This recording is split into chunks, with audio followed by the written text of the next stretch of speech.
This is a reading from Muriel Torda's The Notebooks, written in 1943. This is a reading from July the 29th. Jesus says, "One must be able to read the book not with one's eyes, but with one's spirit. Then the supernatural knowledge which inspired it is illuminated with the light of truth. But to obtain this, one must have a spirit united to my spirit. Then it is my spirit that leads you." Now look, in the pages of Isaiah, let us take the words of the chapters read together, like tesseras in a mosaic, and line them up with supernatural vision. They will prove to be clearer for you, being with the ones I have pointed out to you for the blameworthy. Even if compassion is shown to the wicked one, he will not learn justice. He will do evil things in the land of the saints, and will not see the glory of God. Therefore listen to the word of the Lord, O mockers, the leaders of my people, that is in Jerusalem. You have said, "We have made an alliance with death. We have formed a pact with hell.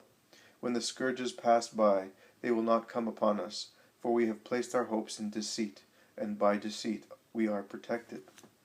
Your alliance with death shall be destroyed. Your pact with hell shall no longer exist.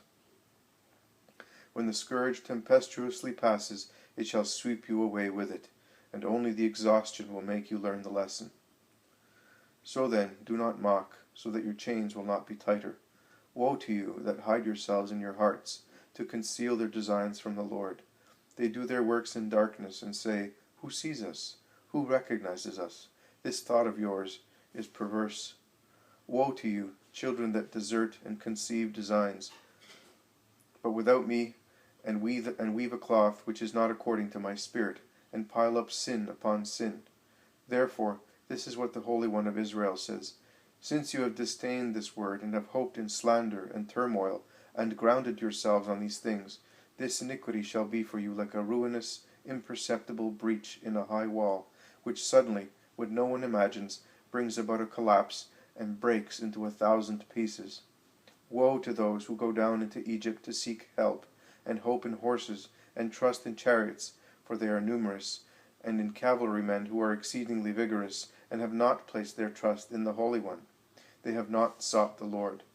Egypt is man, and not God. Its horses are flesh, and not spirit. The Lord will stretch out his hand, and whoever offers help will collapse. Whoever is helped will fall, and they will all be destroyed together. Woe to you, sacker! Won't you be sacked too? Woe to you, mocker! Won't you be mocked too? When you have finished sacking, you will be sacked. When weary, you finish mocking, you will be mocked." Before speaking about topics and God's promises, let us comment on this passage. The heart of man, which the prophet calls wicked, is a mixture of pride, overbearance, and rebelliousness. The threefold lust is in it. The throne on which the evil one sits to fill that heart, which has repudiated God and his justice, with demoniacal thoughts. From this heart nothing but iniquity can emerge, for its king is the spirit of evil, who grants ephemeral triumphs, paid for later by everlasting ruin.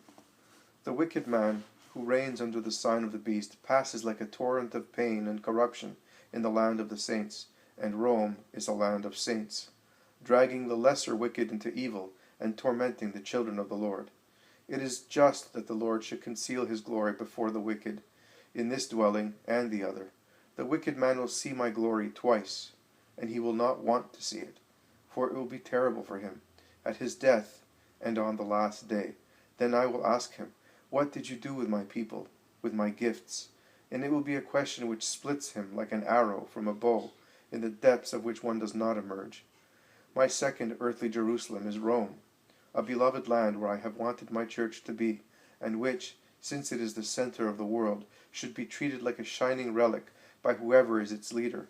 And instead, how have the new mockers of God behaved, allying themselves with the crime which produces death, wedding their souls to Satan, and believing that they can save themselves from the scourges to which they subjected others by such sacrilegious prostitution? No, the lie does not save. The Father of truth tells you so.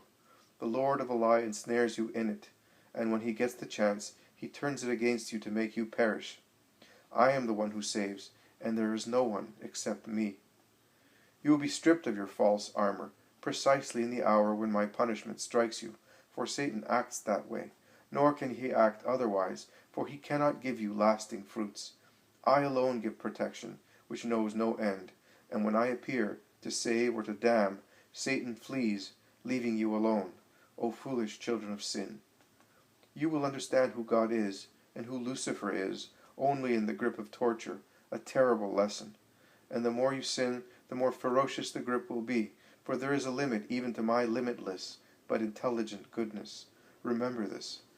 Nothing of what man schemes in the shadow, even in that secret shadow of the heart, is hidden from the Lord. And if your poor brothers and sisters see nothing but the outside, and can be deceived by your hypocrisy, I see everything, and act as your actions deserve. And, like a wall undermined by a little breach, your edifice, based on sin, will collapse when no one, neither you that consider yourselves sure of the alliance with the father of the lie, nor the people that fear you, believing you to be invincible, imagines.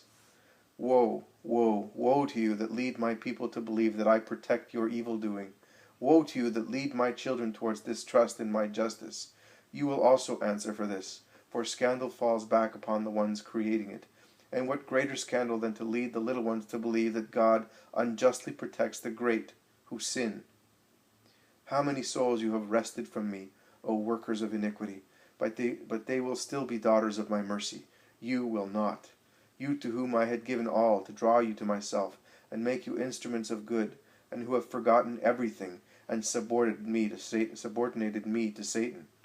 Woe to you that form alliances from which only evil can come to my people, evil for the flesh, and evil for the spirit, and you know it is evil, and you do it all the same, using power badly, provided your person triumphs on the earth. And what is your person? A handful of clay, conserving a shape as long as mercy keeps it wet with heavenly dew, and, once dry, crumbling like sifted clay, and scattering. Your alliances, a real union of the precursors of the Antichrist, have no basis and lack the power for victory. Like you yourselves, they will crumble, and only a memory of horror in the flesh, in the homes, and in the souls of my poor children will be left of them. When God thunders, what are numerous horses and vigorous cavalrymen? Chaff, which the wind disperses in all directions. It is I who give strength to armies, but it is necessary for the armies to be moved for a just reason, and not out of cruelty and pride.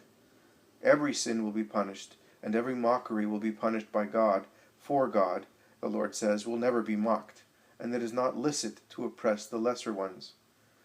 However, observe one thing, Maria. Respect for the law on the part of the lesser ones, too, is needed, so that you will always have your God with you.